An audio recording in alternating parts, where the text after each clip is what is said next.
Mesdames, Messieurs, bienvenue sur le point de l'économie de ce 1er octobre 2019. En Afrique, des dizaines de millions de dollars sont perdus chaque année sur le continent à cause de la circulation de faux médicaments.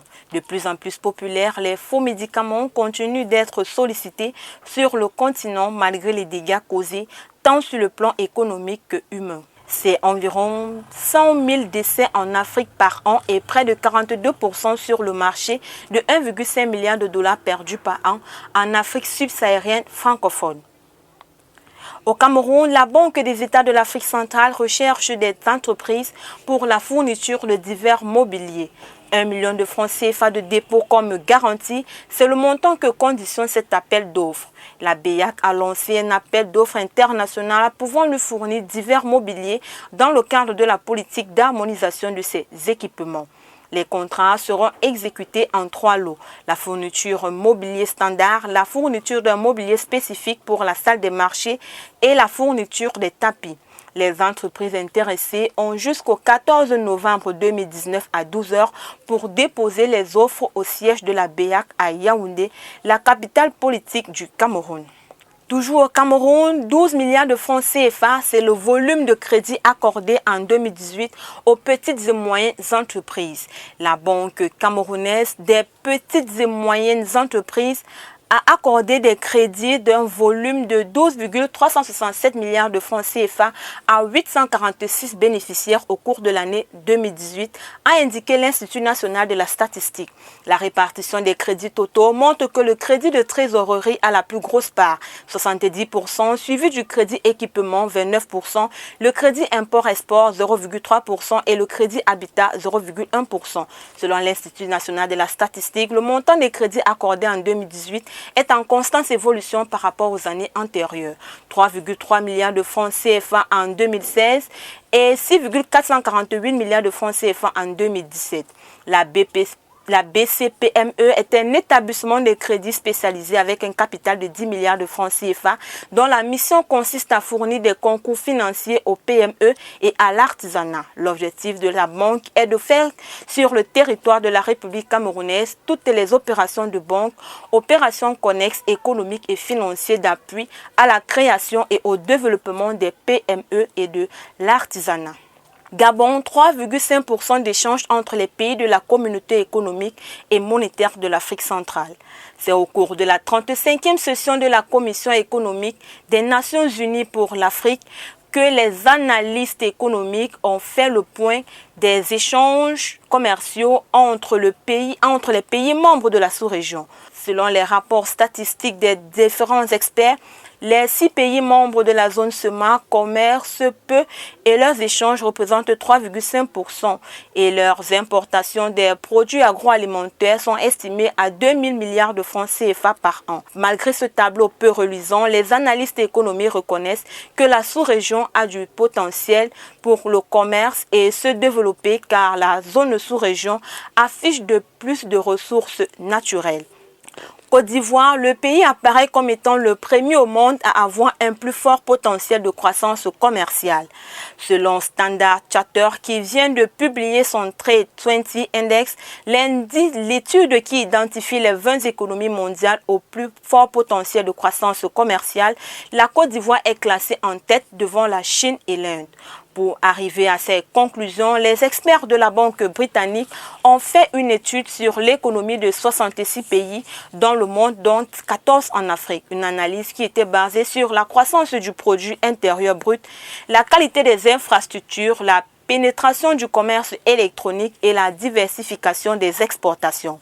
La Côte d'Ivoire doit son classement à la manière par laquelle elle est passée en l'espace de 7 ans d'une économie déséquilibrée à cause de la crise sociopolitique à l'économie la plus dynamique d'Afrique francophone.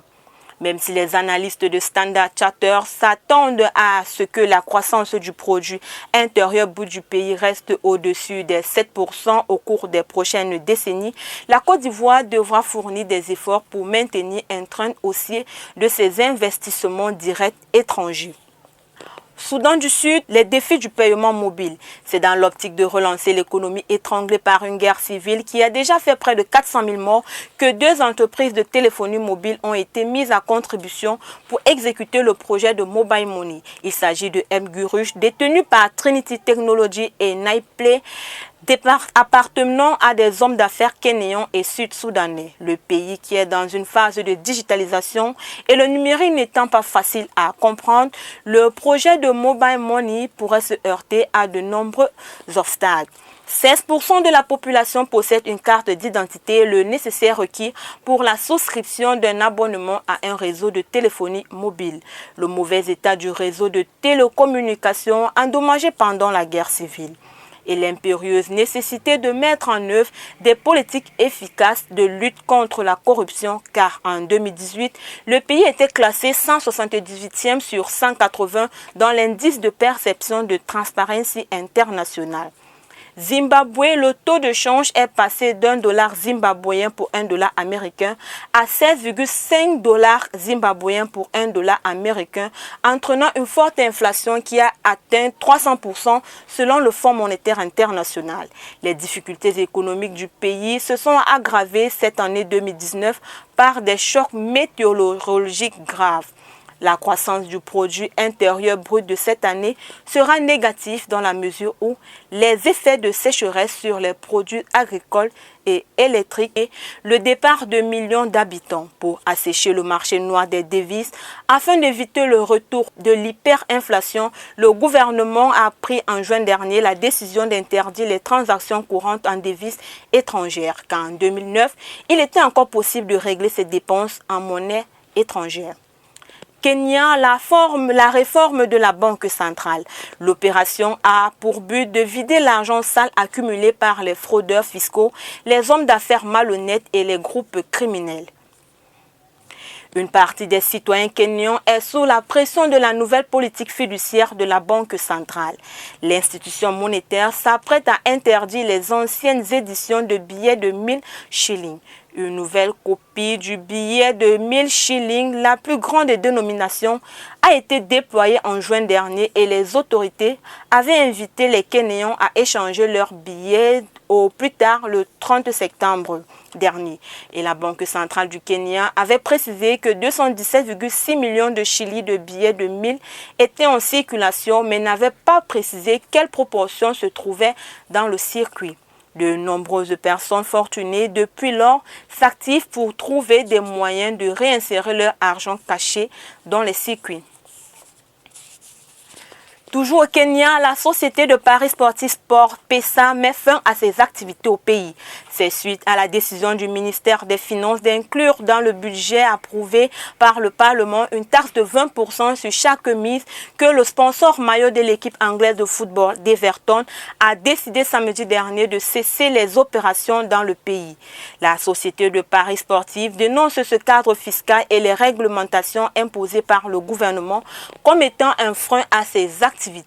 Cette taxe de 20% sur chaque mise s'ajoute à celle de 30% sur les sociétés et de 20% sur les revenus tirés des paris sportifs. La nouvelle taxe aura de sévères conséquences pour les sociétés de paris sportifs et en fin de compte conduira à une baisse des revenus fiscaux du gouvernement et mettra un terme à tous les investissements dans le sport au Kenya. Mesdames, Messieurs, c'est tout pour le point de l'économie de ce 1er octobre 2019. Retrouvons-nous demain pour une nouvelle sortie. Vous pouvez revoir ce programme sur nos différentes pages Facebook, Twitter, Instagram, YouTube ou sur notre site internet www.refletdafriquetv.com. Agréable suite des programmes en notre compagnie.